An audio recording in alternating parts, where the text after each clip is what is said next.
and I leave my right arm over him, holding both sides of the rawhide rein snubbed up in my left hand, and without altering the calm reassurance of what I've been telling him, I slide up and onto his back. He locks his knees and starts to hump up his spine, and his ears begin to come back and then go forward again. He snorts and kind of bounces once or twice, stiff-legged like that, and then just relaxes and walks me over to the fence, where Elizabeth is perched up on the top railing, watching us with this funny expression on her face. Not hard, but not smiling either. In a green sweater. I'll never forget that green. A green coat sweater. Isn't that foolish after all these years? Back across the dark, the clashing of the iron triangle calls everyone to come and eat.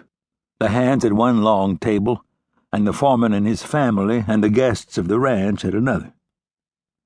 Elizabeth walks a pace or two ahead of me as I come up behind her, coiling my piece of rawhide. She turns when I get alongside and says, "They always seem to trust you, don't they?" And I say, "Ma'am?" And she says, "The horses. They trust you because you don't try to trick them, do you?" It's too dark to see her eyes, and I say, "No, I just put myself in their place until we both seem to understand what the other's thinking." "Well, I think they're lucky," she says. And I say, "Ma'am?" And she says, "The horses. I just think they're lucky." And as we approach the wide veranda, I mumble, mostly to myself, I guess, "Well, I reckon I probably am too." We don't really get to talk again, for their stay is at an end the following morning, and they're bound back east. And in a few days I'm headed home myself, and then back to school too. In Cambridge. In Massachusetts, of all places.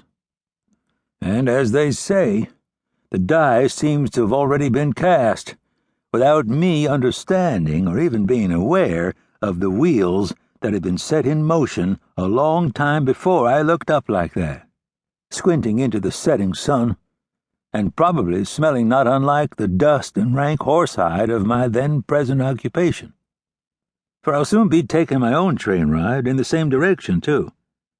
And I remember my father and me leaving a little after 3 a.m. for Cheyenne, where the railhead's at.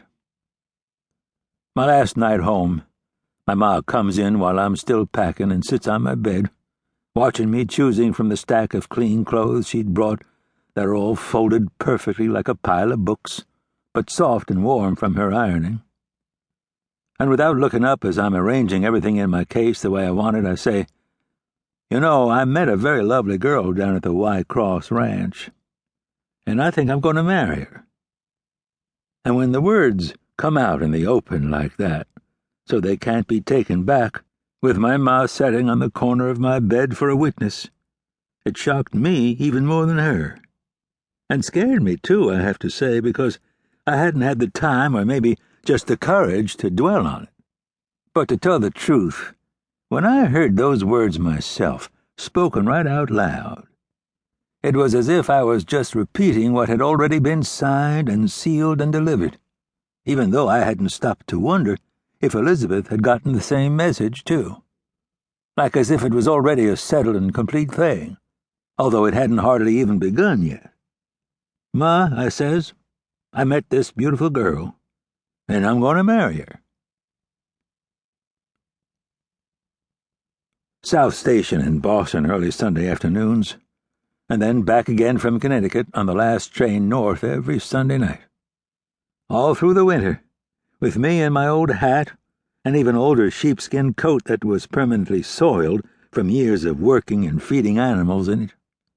And seeing that I probably wasn't to be deterred by obstacles of distance or weather, her folks weren't all that happy with me as a prospective suitor for their younger daughter, a student in good standing at one of the world's great learning institutions.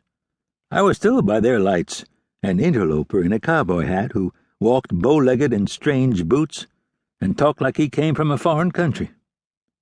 Which Wyoming surely was, even though they had had a recent taste of it, compared to the neat and familiar coast.